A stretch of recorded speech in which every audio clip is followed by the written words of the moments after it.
Without water or wastewater, you can't grow. You can't build new houses. You can't have new industries. You don't have the ability to develop as the way communities do. When you have that density that's associated with municipalities, you really got to have those public utilities.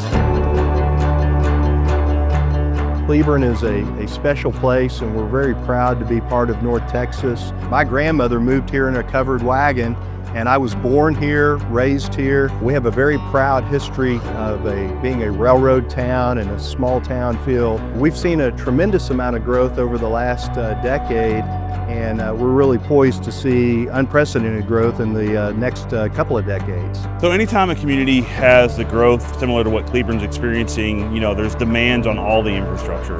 Water's a big part of that. It was important for Cleburne to have the infrastructure to be able to support the growth. You've got to have enough water, and you got to have enough sewer facilities as well. Cleburne's always been very forward-thinking when it comes to water supply and wastewater treatment. They started up wastewater treatment in 1915, which is well before some of the larger utilities in the area, in the North Texas area, even considered doing wastewater treatment. We reached a point where we had to expand our wastewater treatment plant, and we took advantage of that project to really kind of advance our position in another front, our long-term water supply. With the unprecedented growth that is coming to us, we can either plan for growth or we can be reactive.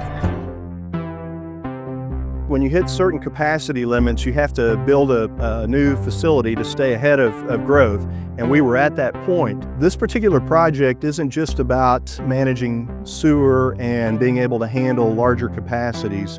It's part of a system that will allow us to reuse water, put it back into our water system. They were one of the very first utilities in Texas to consider reuse as an option. Reuse being the ability to take the effluent from your wastewater treatment plant and use it for something besides just discharging into a stream or water body. We're taking water from the lake, we're treating it, using it in our community as potable water, ultimately allowing that water to come back to the city through our sanitary sewer, treating it through this enhanced process, and then putting it back into the lake. By putting upwards of 6 million gallons a day back into this lake, Lake Pat Cleburne, gives us the ability to withstand drought conditions and to prepare for that. So some of the things that have been incorporated into this project that you don't see on every wastewater treatment plant, the UV disinfectant, it's a little bit more enhanced disinfectant which treats things that chlorine can't on its own.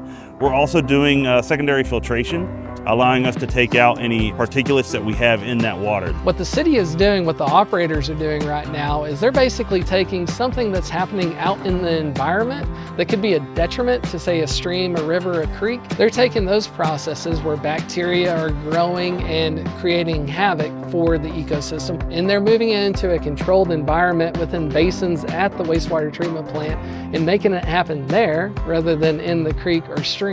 It's great technology. I like the fact that we put out better quality water to the environment, and it's actually cleaner than the water that we discharge into. We check all the equipment and the process, pull samples, and just monitor how the process is going and make sure everything looks normal and there's nothing out of place. Anything we can do to reuse that water over and over and have that gallon of water maybe served 3 or 4 times before we discharge it downstream can be substantially beneficial to the community.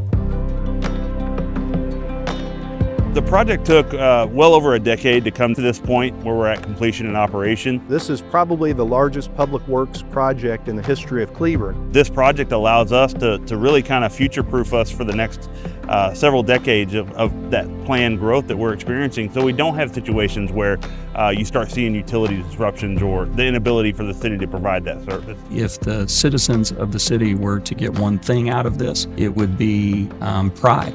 Being very thankful that the leadership of their community has thought well enough in advance to do this the right way and to do it in a way that protects their environment and protects their resources. We've seen communities that have had to issue moratoriums on growth because they weren't prepared. So this project was really vital for us to continue to grow and have the economic benefit and to be the best version of Cleburne that we can be in the future.